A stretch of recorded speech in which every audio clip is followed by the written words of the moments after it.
At a time when so many of us feel like our connections with people are distant and conversations surface level, really engaging with each other takes intention. I'm Ashley Gould, the founder of Attend, an everyday luxury home brand with products that set the table for meaningful spaces and gatherings.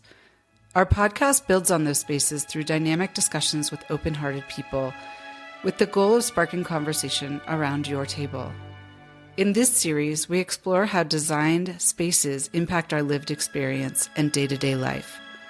Our aim is to help you understand what makes a space fulfilling and provide a scientific framework along with expert insights to help you create spaces that enhance your well-being. We delve into the entire spectrum of designed spaces, from our brain's relationship with aesthetics to finding the right designers, lighting systems, and objects that support your well-being. Ultimately, we examine how the spaces we inhabit can enrich our ability to be present and connect with others. Join us. Welcome to episode 11, the final episode of the From Brain to Home series. Our guest this week is Amber Dunford. Amber is a former mental health clinician turned interior stylist and one of only a handful of design psychology consultants with expertise in the connection between space, design, and mental health. She spent years in private practice as a therapist before merging her passions for design and psychology by developing a college course on the relationship between the two. She believes there is a powerful and often underrated correlation between our mental well-being and the spaces we inhabit. Enjoy.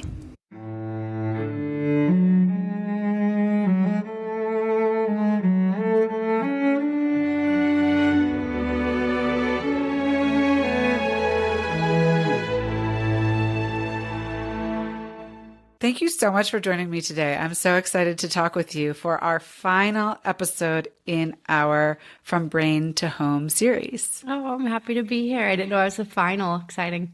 I just wanted to say that I feel like your background is the perfect way for us to end this series because the whole idea of this series, which is really a focus on how our brain reacts in the built environment and an area of practice called neuroaesthetics, which sounds complicated, but it's really just the study of the brain in the built environment, is this combination of what the built environment itself and psychology. So your background is a perfect melding of these with both your clinical psychology and interior design expertise. So I'm just so thrilled to end the series in conversation with you. Oh. So I do like to always start hearing a little bit about where you grew up and what kind of kid you were. I grew up in Kearns, Utah. So it's just like a little city, like kind of on the west side of the valley. What kind of kid? I was a just like deeply curious kid. I was like very imaginative, daydreamy. There's this term in therapy or in like a developmental stages therapy that's called like imaginary audience. And a lot of kids have this. It's developmentally appropriate, but they always imagine that like everything they do, everyone's watching. And I had that as a kid. Everything I would like be so performative and like imagine that I had like, you know, all these people like watching me and stuff. So yeah, I was just a curious little kid, pretty normal. And do you have siblings? I do. I have a brother and a sister. I'm the oldest. Okay. Yeah. And were you into the arts at a young age? Yes, I love drawing, like traditional art, but I really did love spaces from a very early age. I remember one time my mom like left me in a waiting room while she was like getting a dentist appointment or something, and I like redesigned the waiting room and moved things around and cleaned it, and they were like, "What is this psycho kid?" But cool. So yeah, I mean, I remember like my mom and I would drive really slow through neighborhoods and kind of peek in windows, and my mom always had kind of a flair for design, so I grew up in like a thoughtful, curated house. I'm an attachment-based therapist, or I was. That was my school of thought. And so I believe everything roots back to like those early stages. It's so interesting. So in this series on the brain and home, we've been digging into many aspects of wellness at home, from architecture to interior design to lighting. And I wanted to talk with you about design psychology, which I think is the practice that you embrace, which is so fascinating and to me is really combining all of the aspects that we've been delving into in this series. So can you tell us how you define design psychology and then share with us how you got to this place, combining interior design and a clinical psychology degree. Yeah, sure. Design psychology is essentially looking at a person's history with space and how that impacts your design choices. So like I said, I'm an attachment-based kind of school of thought. And so I do believe everything is rooted in these like early experiences that we've had with spaces, but also with people. And that carries over, whether that's subconscious or we're consciously recreating something that at one time gave us comfort or, security or pleasure.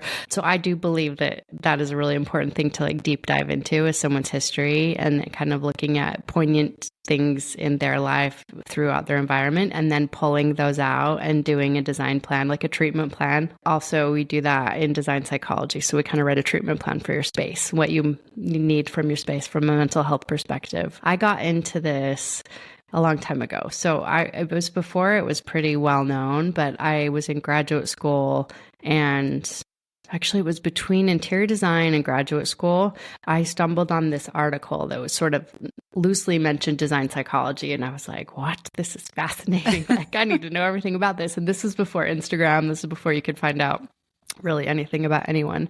And I just deep dove and I found the author and I somehow got her email, reached out to her, asked her about it. She led me to, another woman who was also doing it. So that's kind of how I stumbled into it and then eventually developed a class about it. So take us through, did you go to interior design school first or did you get your clinical psychology degree first? So I got my bachelor's in psychology first, then wasn't sure what I wanted to do with that. So then I went on and went to a school for interior design because I knew I always loved that. I took kind of a year off and traveled, then went to design school. And then that is when I stumbled onto that article. And the advice they gave me was, you probably need to get higher education in one field or another. So I thought, well, I'm already kind of halfway through psychology. So I wanted to get my master's degree in clinical psychology after that.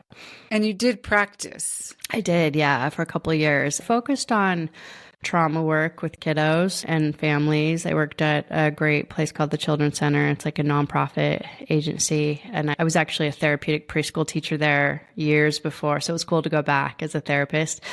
And then I did private practice under someone. So it was kind of like any client that walked through the door. So I got a lot of experience there. And then I led some group therapy things as well. So I just did that for a few years, kind of the traditional route. And then tell us how you got back to design and sort of the design psychology, melding the two. It's funny, like, when you're about to have a life change, but you don't know it, but you can see looking back like, oh, that's why, that was difficult for me. I was going to go through a divorce and I was married for 10 years. And I was like, I have this weird resistance to like couples therapy. And I see that now. But I also think that became hard. Working with kids and doing trauma work started wearing on me. And, because you're doing all this great work and then you're sending them back into an environment that you don't get to, control or in some cases the same place that the trauma happened. And so I just felt a little sad and jaded and I needed to step away for a minute. And I knew I loved what I learned. I loved how I walked through the world, knowing all of this, but I wasn't sure I wanted to continue doing it as in practice. And so I decided to go back to my roots, which were like in visual merchandising, which is a big career shift for me, kind of like store displays and window displays and kind of more the creative route. And I think there's a lot of that on your website, which really, when I first went to your website, I just loved all the images. And I am a person who loves color, and I know not everybody does, but I love the way that that you use color and space objects and textures and all of those things. So when you were doing that, were you creating a plan? What did you call it? It wasn't a treatment plan, but it was what did you call it? I did a treatment plan. Yeah. Like a design treatment plan. Okay, design treatment plan. So did you do that for these projects? So a lot of those projects are actually, so for my career path, it's not linear. It is like a ball of yarn. Yeah.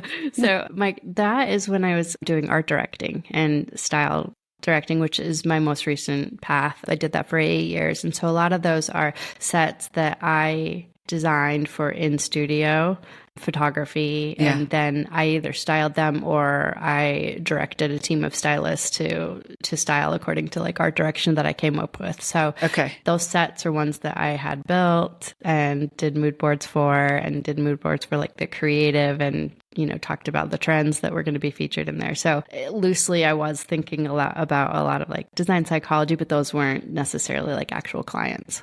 And can you tell us about an experience with a client? And I'm so interested in how you say, like, you pull from their childhood. I'm thinking of myself. And my parents were divorced when I was 3, so I had 2 childhood homes. And I loved them both maybe in different ways. But I don't think that my current aesthetic is necessarily linked to either of those homes. Yeah. But maybe there are aspects of it that you would tell me are. So I'm really interested in like digging in, like how does that work with a client? Take us through, if you could take us through sort of a client's going to work with you, you sit down, how do you start and how does that process unfold?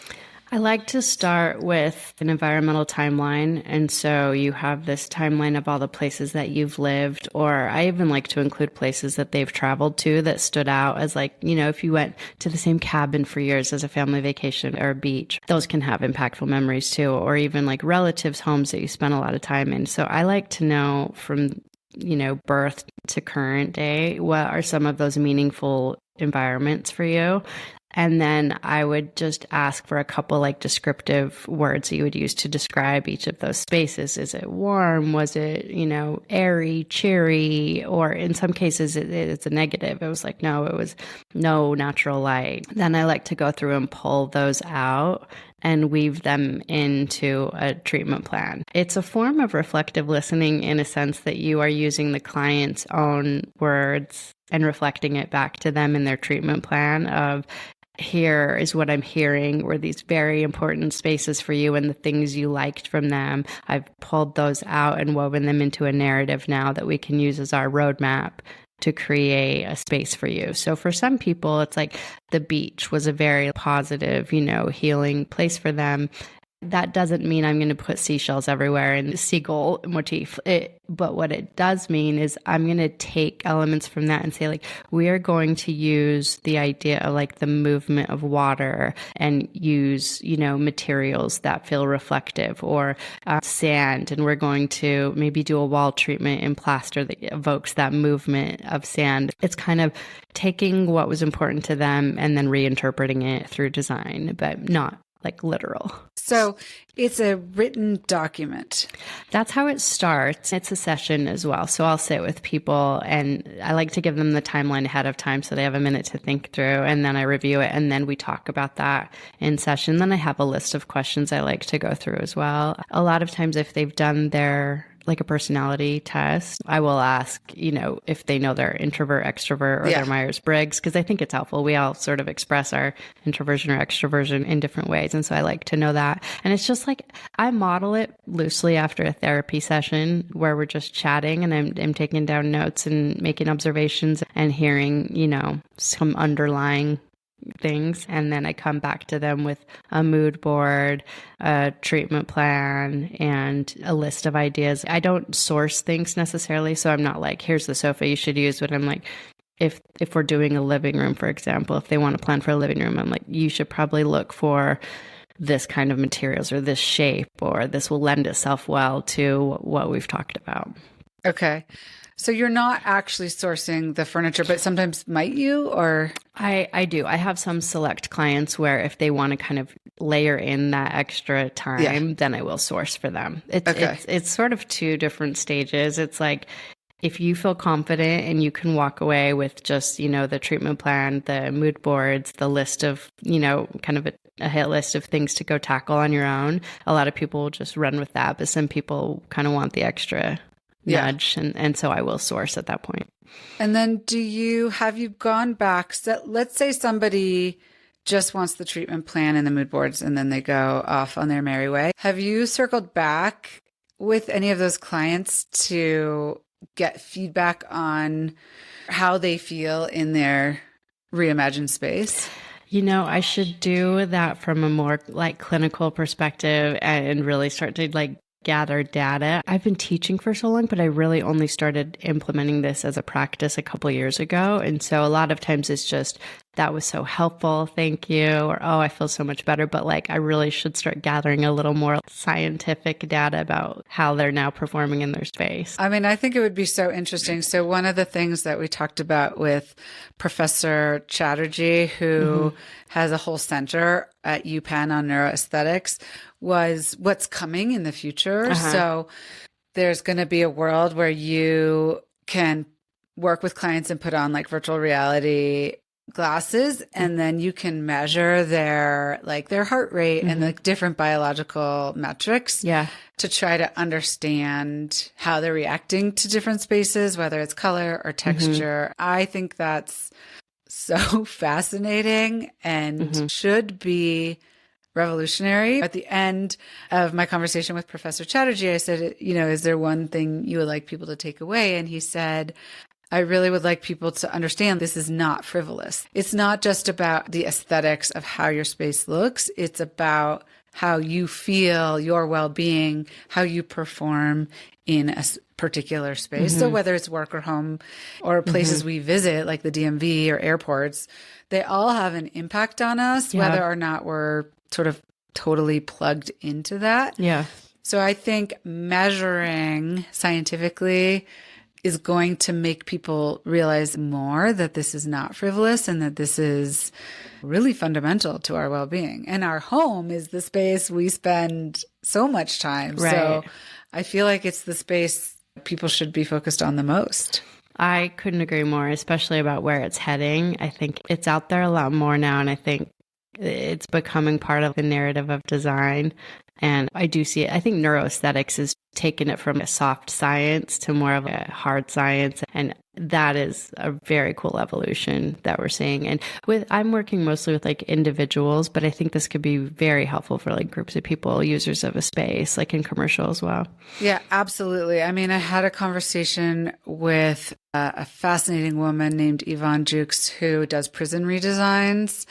Any space that multiple groups are using, I think is so interesting to study as well. But starting with individuals, I think, is maybe the easiest way to collect data even. I would imagine, Yeah. You talked a little bit about how our early attachments influence our design preferences. Can you elaborate a little bit more? So you talked about how somebody could say, like, I loved the beach, or my home was light and airy, or something. Can you delve into this a little bit more, maybe from a clinical psychology perspective? So is it a role that, assume it's a role that memory and emotion is playing in how we respond to a space? Yeah.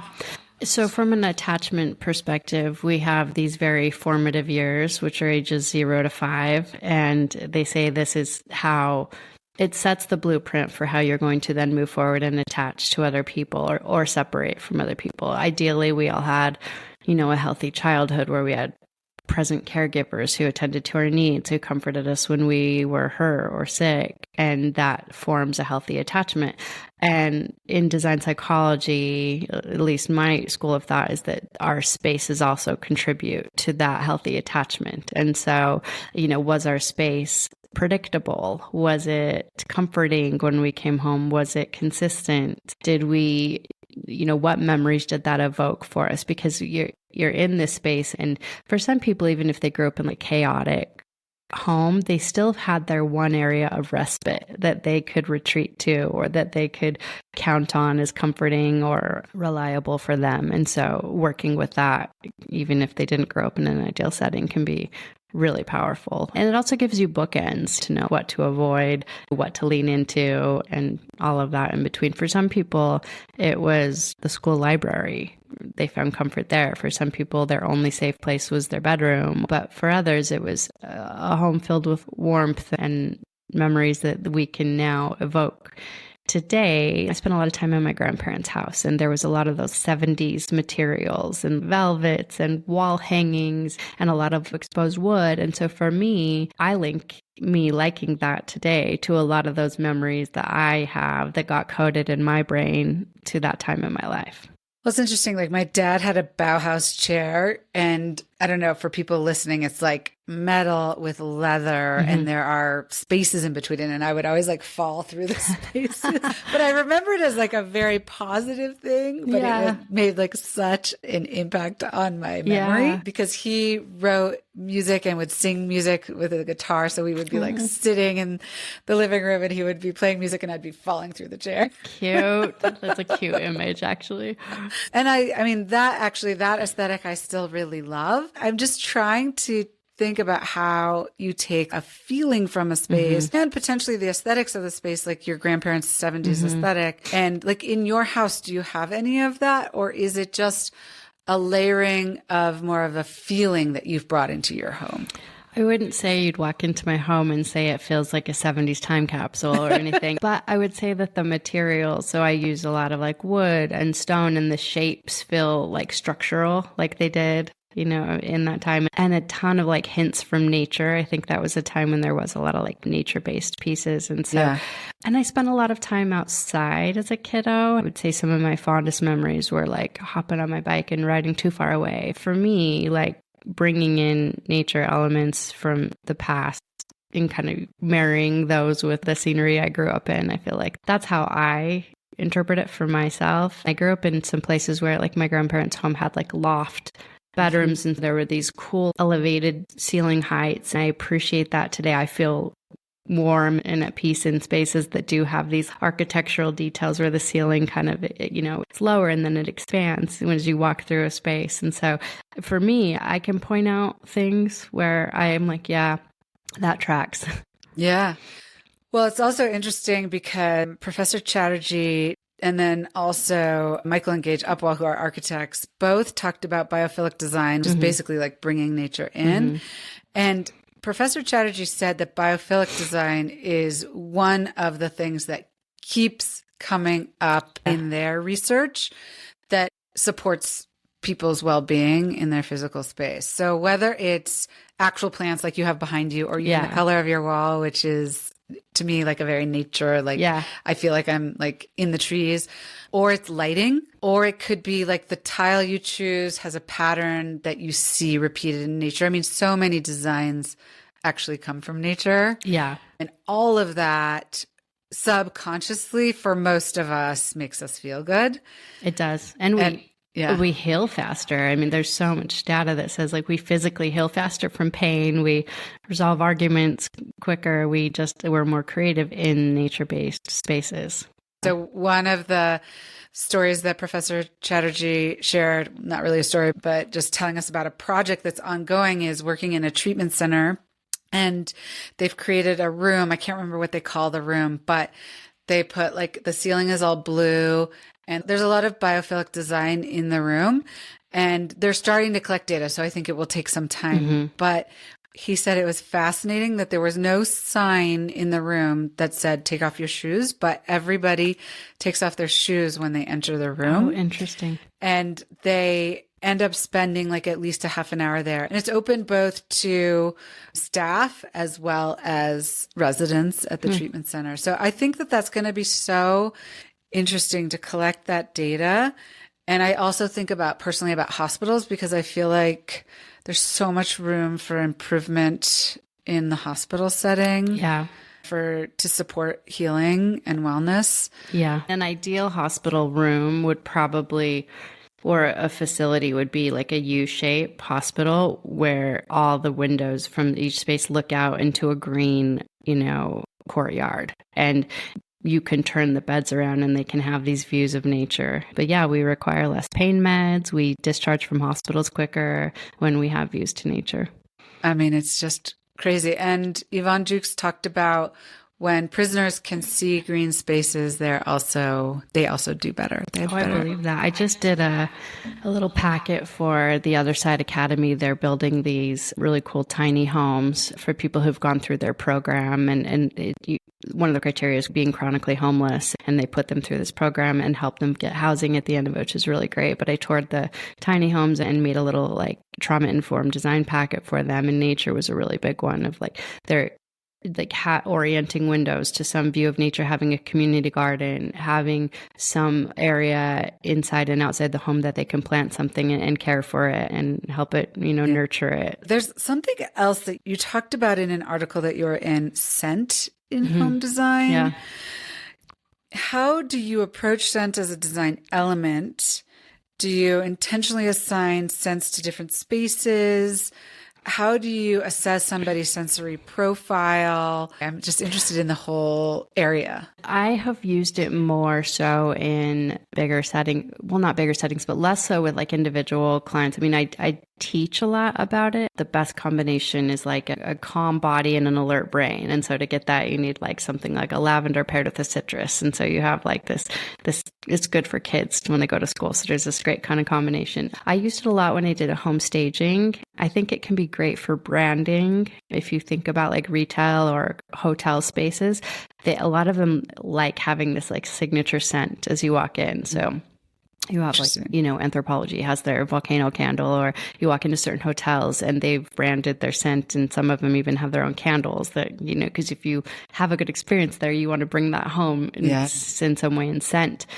Scent is so strongly tied to memories, actually gets processed in the same part of the brain. And so that's why it can trigger memories. When we smell something, you're immediately transported back. I think designing with the five senses is very important and can be really cool. I try to keep it in mind when I'm hosting, or if I do have a client that I've worked with that comes up as a powerful thing in their timeline or their memories or something, then I would pull it out and say like, let's think about when you want to, is it a candle? Is it an incense? Is it a scent you wear? Is it something you just bring out for the holidays, and sort of layering that in? But yeah. Well, it's so interesting because for me, the only scent that like brings back memories, and this is going to sound odd, is when I was very, very young, before my parents were divorced, my dad smoked a pipe, and I like years later when I was, I don't know, like in my 20s, walking down the street and smell a pipe, which you don't smell very much anymore. I don't think very many people. It's a very distinct scent, and it like brought me back to my dad living in the home with my mother, which was a very, very, like I was under 3. Oh, wow. And it was wild. So I do totally believe that scent is like tied to memories, but I don't have that many that are. I have, it's funny. I have one too with my dad that raised me. Tires. He was a tire salesman, and I would sometimes go on these trips with him when he would like be dropping off tires, and just that smell of that like rubber, even though it's like not a pleasing smell, it's like, yeah.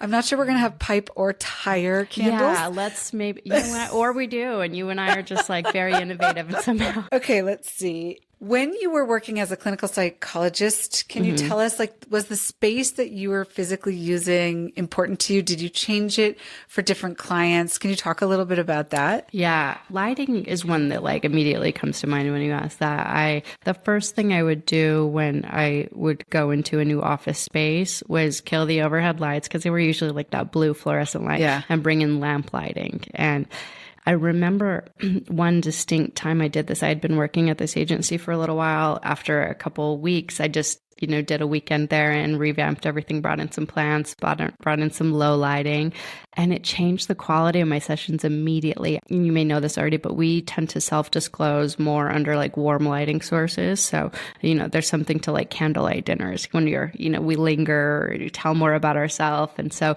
the second I changed the overhead or killed the overhead lighting and went with like those warm lighting sources, I felt like there was this ease about the way people would speak, and they would almost relax more, their posture, they would settle into the sofa. And I felt just an ease with my clients that was pretty noticeable. So yeah, I couldn't go into any space and never just keep it as is. I had to think about the layout was a big one in therapy as well. You want to have different furniture options for people. So you have some people who are an open book and they want to plop down on the sofa, open arms, but you have other people who kind of want to curl up and they're a little more insular and they're slower to warm up and slower to open up. And so oftentimes those are the people that sat on a chair and would grab a pillow and hold it almost like as a barrier between me and them. Yeah. So I think having a variety of like seating options is also helpful. The episode that's before you is with a woman who is a lighting researcher, and she spent her entire career doing this, Mariana Figueroa.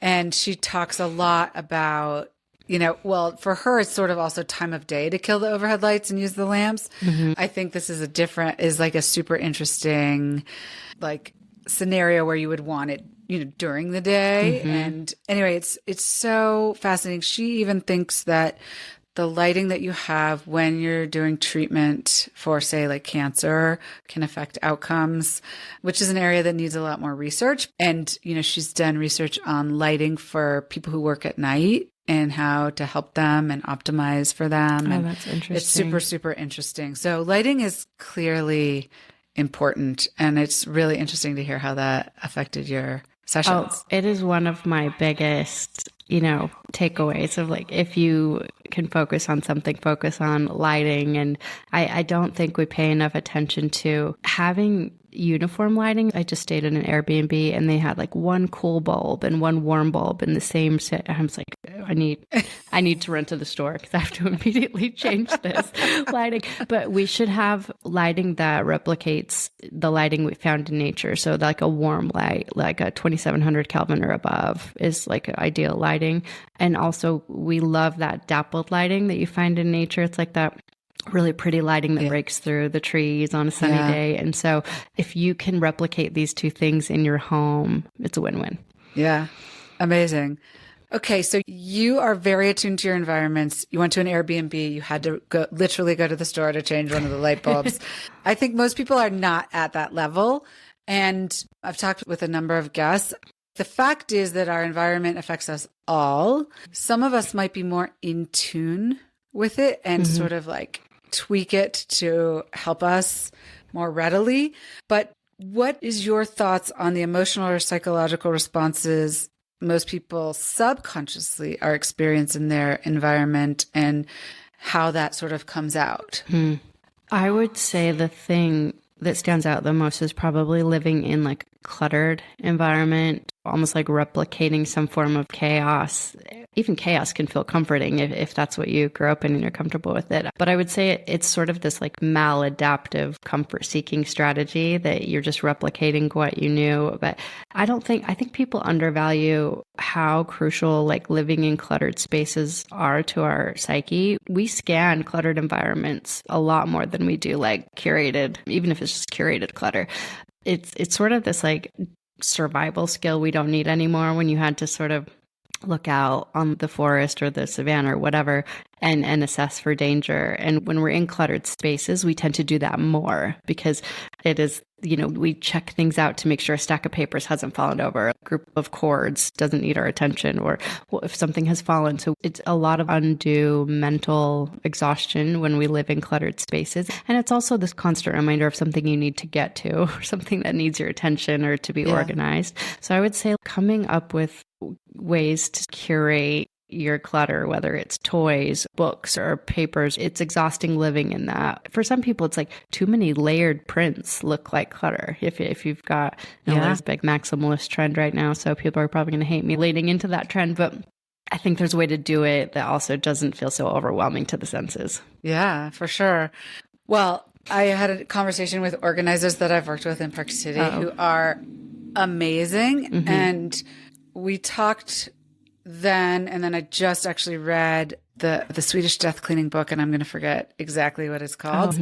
But, hiring an organizer is so much deeper than, moving or, something. It's about making your space livable and making your space optimal.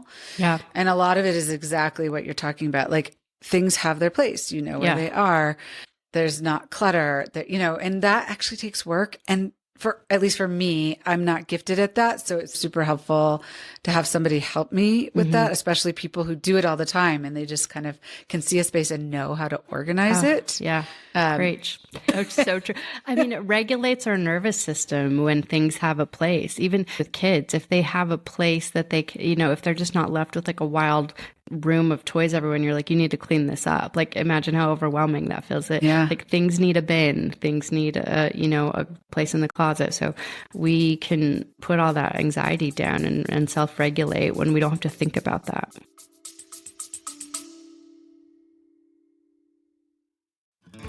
When do you spend the most time with the people you love?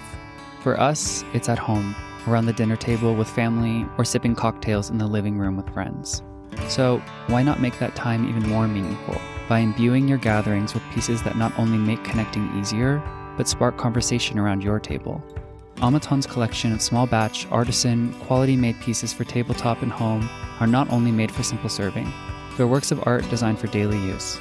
Whether you're hosting a dinner party or sitting down for family game night, our collections create a sense of presence and peace in every home. Shop our collection of dinnerware, drinkware, serveware, and more at amatond.com.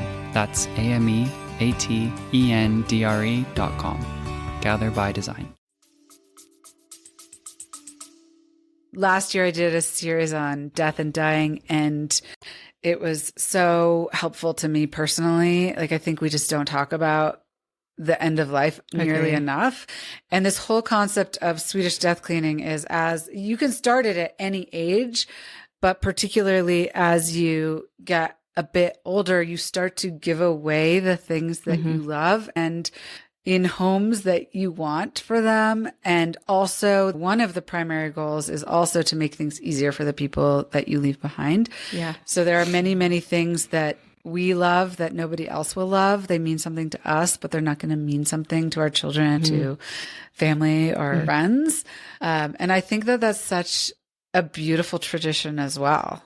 Yeah, don't leave them with that bird. I love that. Yeah. My former in-laws, who I'm still very close with, they practice this, and they're getting older. They're in their 80s now, and I get little things that I know mean something to me that she'll just gift me. And I think it's just lovely to think about that. And I agree, we don't talk about that as much, or death and dying. And so, yeah, there's a lot of beauty in talking about it too. And there's death doulas and I know. I need to have a death doula on. That sounds amazing. Yeah. Okay. So let's talk a little bit about color. So I said before, I love color. I think you love color from seeing your work. Can you talk a little bit about color and how, now I can see with a brand, you're going to have, you know, a palette and, you know, maybe that's kind of driving things, but with an individual, maybe when you're going through your treatment plan, is color something that you talk about? How do you suggest colors? Talk a little bit about color. It's so important. Color is actually the first thing we assess when we look at an object. And so, I mean, it could be the perfect shape and the perfect texture. If you hate the color it's in, we have a really hard time just getting over that. You know, people talk about color in such extreme ways, like I love it or hate it. And a lot of people don't use those strong terms when they're describing a shape or, you know, the material. So it is a very subjective thing that you have to dive into. Even as a therapist, it was a really important thing to dive into. If you come in, especially with kids, if you come in and I haven't done like a color assessment with you to know your color preferences, and I'm doing art therapy, maybe blue equals sad, but for you, blue might equal calm. And if I don't know that going into it and I want to design like a calming space or you know, if I don't understand the subjective reality of what color feels like to you, then I'm going to get it wrong. And so I think it's a very important conversation to have. And I definitely talk about, like, are there any colors you hate? Are there any you don't like? Any you want to avoid? Any that you love?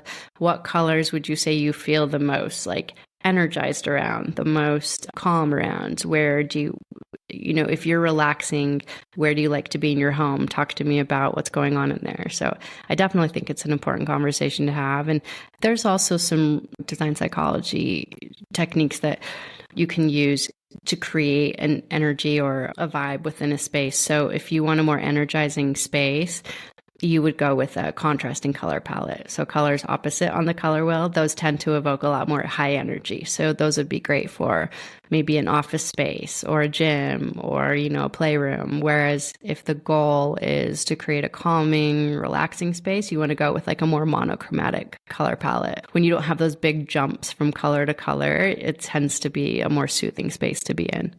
Have you found that there are any norms, like everybody feels good in this color, or people are more energized in yellow, or is it really, really variable person to person? I have read that just in Northern America, we tend to like blues more. So it's a more like a safer color, I guess. And a lot of, there are, grays became very popular for a while. And I'm so relieved to see that we're getting away from that. I just you don't often see things gray in nature unless it's like a rock or dead. So I think it's nice that we're kind of moving into a warmer palette. So. Okay. Well, you talked a little bit about lighting.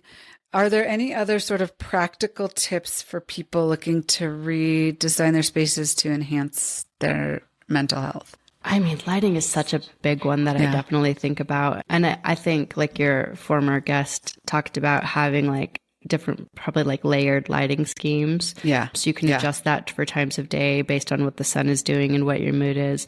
We're in such artificial light so many hours a day that I think it's nice to start dimming the lights as the day goes on, especially for kids who need to start winding down and have those physical cues around them that it's time to sleep. I talked about clutter. I think having some well-designed storage pieces, and it doesn't have to be ugly. I think having a beautiful wooden cabinet that hides all the toys. I think that's really important. I would say the biggest one though for me is just maximizing some nature element.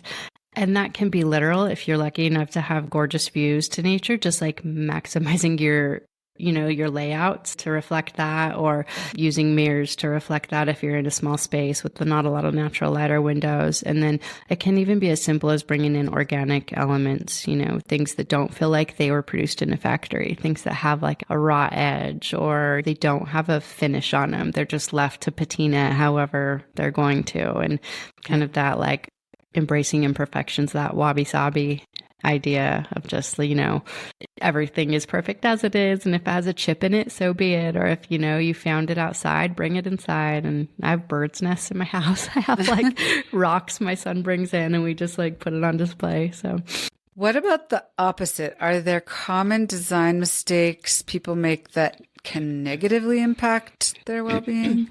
I think so.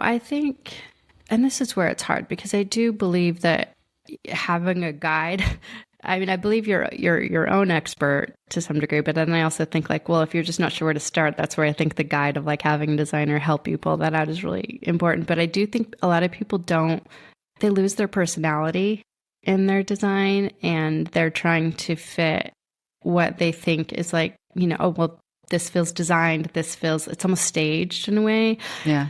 And I think that the best houses are ones you walk into where you kind of immediately get a sense for who lives there, and you could maybe not even be there, and I could tour your house and probably tell you some things about yourself. I think it's really important to honor those things. And if it's a quilt that you're I would never put this out, but it's really important to me, well, should we do something with it that isn't traditional? Should we make a wall hanging out of it? Or should we, just thinking about ways to honor your own personality. And I think people tend to shy away from that. And I'm no, I think lean into that. That's what makes this space cool.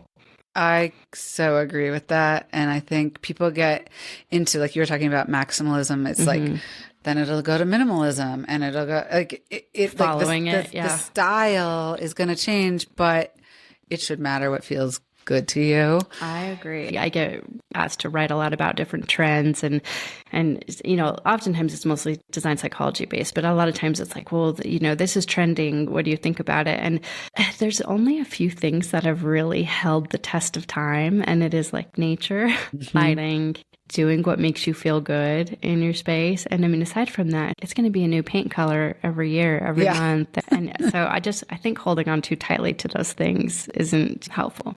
Yeah, I totally agree. Are there things that you see coming in the field of design psychology over the next decade, for example?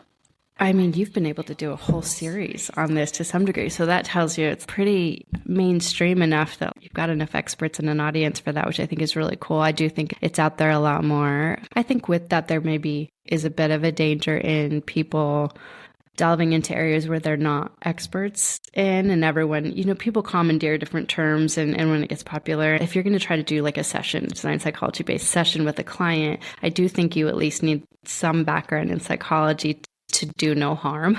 You could be delving into things that you just don't know how to patch up. And so you have to know how to walk that line of I'm not doing therapy. This is strictly about space. And I need to know how to guide the conversation to that, because I'm not trying to solve deep-rooted trauma through a living room design. So I think you just need to be like careful in that. So I do see it becoming more mainstream, which I think is great. But I also think that in that you might have some things emerge that we want to be careful about. But I do think the great thing is, especially with the neuroaesthetics and it getting a little more like science-based, I think you're going to start seeing this ethos build from the ground up with architecture. I think people are going to start thinking about this as they're building, and it's not just like, well, how do we, fix this space with furniture or paint? I think it's now going to be, we need to orient this towards this because the sun sets over here and we've got views to hit here, or the best trees are here, and that's going to give you the best dappled lighting. And thinking about big users of space and people like considering like commercial spaces and patterns of behavior, I think that will probably start to get layered in a lot more at the early stages, which I think is really cool. Well, I think it will be really cool. I'm not sure we're quite there. I mean, Uphold Design clearly does that, and it's amazing, but they're building individual homes. And when we're talking with Yvonne Jukes about prisons, she actually has consulted on like new prisons where they can do that. That's great. But there are many old prisons and it's much harder to, dramatic changes. I mean, you can add a community garden, there are things you can do, but the architecture itself, you can't change unless you raise it, which is expensive. And, I've talked with other guests about like, but why can't we do that for the DMV? Like the DMV is an example I always come back to because I want to cry when I go there. Same. Brutal. But why? Like, it doesn't need to be that way. So it's almost like this design psychology needs to be an element at the very beginning of commercial and or governmental buildings. And it shouldn't be that hard to add that in, I don't think. I would hope not. Or like you said, even if it's small things that we can tweak to the existing spaces. You know what? This is so funny. I was thinking about this. We just went to Disneyland as a family. We've gone a couple times. And every time I'm there, I'm struck by how well they have figured out. I mean, the lines are sometimes hellacious, like a 75-minute wait for something. But yet somehow they have mastered the art of like the lines to where there's always something to look at. Now you're facing this way. Now you're going up. Now you're going down. Now you're in a different room. Like, am I there yet? Don't know. Can't see around the corner. And so you're constantly just in this entertained state of waiting.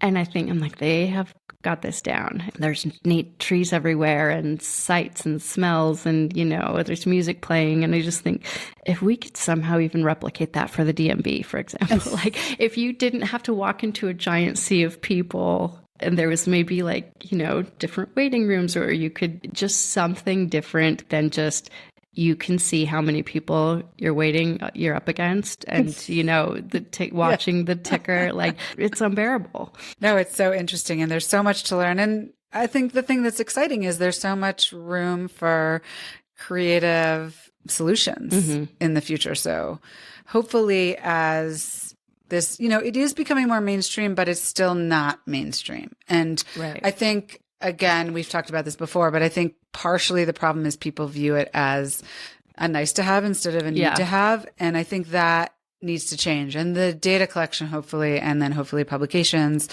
will help to change that so that people can see, this is actually an investment that's critical to make.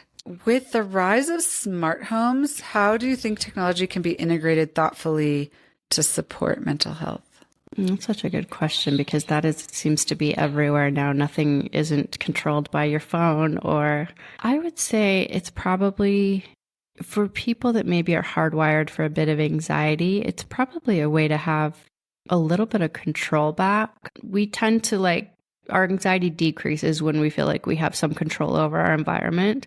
And this is especially true in workplaces. I do think it's probably giving people some peace of mind that I can go on vacation and I can still check on my home, or my child is sleeping and I can check on them if I need to, or I can control the settings. If I leave on vacation, need an emergency happens in the home, or I think that it's probably helpful in that degree. So just giving people back some control. I think you want to be careful how much you integrate it so that you're not. I read this thing the other day that parents are their kids are yelling at Siri, like, "Hey Siri," and they're not saying thank you, but you wouldn't, right? Because it's Siri, but they're like, tell Siri thank you. our kids are growing up in an environment that everything is at their fingertips. And I think they forget some human interaction and some just social skills. And so I think it's like with everything, you probably just want to balance that out to make sure you're not so reliant on that. Just because everything can be automated, should it? Yeah. I do think that it's going to be less and less a choice. Like as new homes are built, they will have more automation in them. And so learning how to live with it and have it be supportive rather than the opposite, I think is going to be very important. It's sort of like people would, in the early days of the internet, talk about like, should we have the internet? It's like, well, that's not a relevant question. Like the question is how do we live with it, right? Yeah. And how do we create boundaries and all of those things, which I think we'll probably need to do with home automation. But I do think that there are going to be ways like you've talked about, and also, for example, like you can do lighting scenes that can follow nature. And so they just automatically, like your lights dim as the day goes on, and things that will actually be quite supportive, I think, as well. I think that's great. I know there are some commercial spaces that their windows actually have like a film on them that does dim throughout the day. And I mean, that's great if you're using less power, you're using, it's less strain on the environment for your utilities. I know that you've been teaching in the past and you're teaching again this fall. Tell us a little bit about that. And when we met before, you said teaching is actually probably your like primary passion. It is. My archetype with my Myers-Briggs and ENFJ, which is called the teacher. So it's funny that I never like looked at that as a career, but I've been teaching. I've taken a little break, like 2-year hiatus, but I'm going back in the fall. But I was teaching before that for about 13 or 14 years at the community college. It's kind of my baby class. I developed it. I initially pitched like a suggested topic to the director of the design program there. And I said, I would love to talk to your students about this new emerging field of design psychology. And she reached out after that and said, we'd actually love you to teach a class on this. And I said no at first because I thought, there's no way. I don't know how to teach. And I shudder when I think about my first classes now. I'm like, oh gosh, those are probably so awful. But yeah, I stuck with it. I developed a 16-week class and been teaching it for a long time now. I also branched out during COVID, started offering mini courses. So it was like a condensed version that anyone could take via Zoom if you just wanted to pop in and sign up for the full thing. But I love it. It starts out with using yourself as the client. So it starts out really, subjective. And then as the course grows, I expand it into like groups of people using a space. But we touch on everything from, some of the exercises like the environmental timeline I talked about. And then we get into like color and print psychology and our evolutionary past and how that impacts our design choices, even though we have these survival skills that led us to desire certain environments. We don't really need those anymore, but we still have these baked in preferences. So I love that section. We talk about that. I talk about like designing with the 5 senses. So we just cover a lot. And it ends with them designing sort of their ultimate like dream space based on what they've learned throughout the semester. That's so interesting. It would also be so interesting if you could track your students over time and see if they implement any of the things that they come up with at the end of the course. You know what has been really cool, because like I said, I've been teaching it for 13 years now. So they've gone on to do, have full careers now. And a lot of people have gone on to do master's degrees or PhDs in industrial psychology or environmental psychology that they were like, I never would have done this if it weren't for your class. That's so cool. Very cool. Is there a space that you can think of that changed how you think or feel that you'll never forget, whether it was a place you visited, traveled to, or even like in your own home? Probably anywhere in Europe. They have such a reverence for architecture and preserving things that are old and have a story. Even like in Rome, they have these columns that they're not doing anything anymore, but they built an entire train system around it just because they're like, we're not taking this down. And I feel like in the US, we're so quick to like adopt the new whatever. And that makes me really sad. There's this place in Czechoslovakia called Kutná Hora. It's known as the Bone Church. There was this plague that wiped out a lot of the town, and people were bringing the bodies of their loved ones to this church. And there was this monk there, and he didn't know what to do with everything. So he started cleaning the bones of all of these people and making a bone church out of it. Essentially, you walk in and there's a handrail made of femurs and the big candelabra with every bone in the human body. And it sounds really creepy and scary. It was magical. And talk about like the five senses. I mean, a space is more memorable to us when one or more of our five senses are activated. And I just have a visceral memory of walking into that place from like, it was kind of damp. It was in a basement. And so it was like, this kind of cold and smell and not bad, just, like a basement. And it was just a visceral reaction that like I have coded in my brain as like, wow, that place is really special. And it didn't feel like it was like objectifying is maybe like it felt beautiful. It felt like more honoring, right? It felt like, wow, what a really special place. And the fact that people have preserved it over these years and just crazy time in history. Well, I'll have to add that to my list. Yeah, look it up. Yeah, it's crazy. I will definitely look it up. Is there anything you want to leave people with respect to design psychology or your practice? I mean, pausing, it's sort of meditative, like pay attention to how you feel and step outside of your own head a bit. But like, I think pay attention to when you are in a space, what it is that you are feeling. There's this term called the cognitive triangle, and it's like thoughts influence feelings, which influence behaviors. And so a lot of times we're only paying attention to the behavior we're doing in a space. And sometimes it's, I'm unproductive when I'm here, or I'm so distracted, or I feel so calm.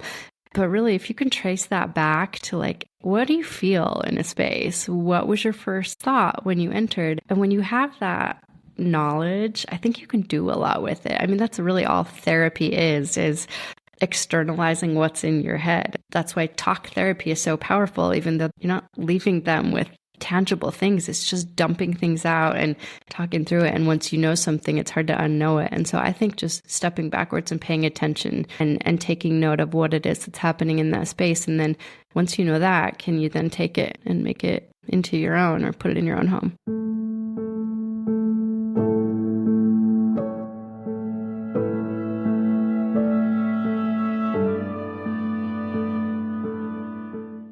Okay, last question. As we explore in my brand, Amatand, objects can hold a lot of meaning for us. They can tie us to the past.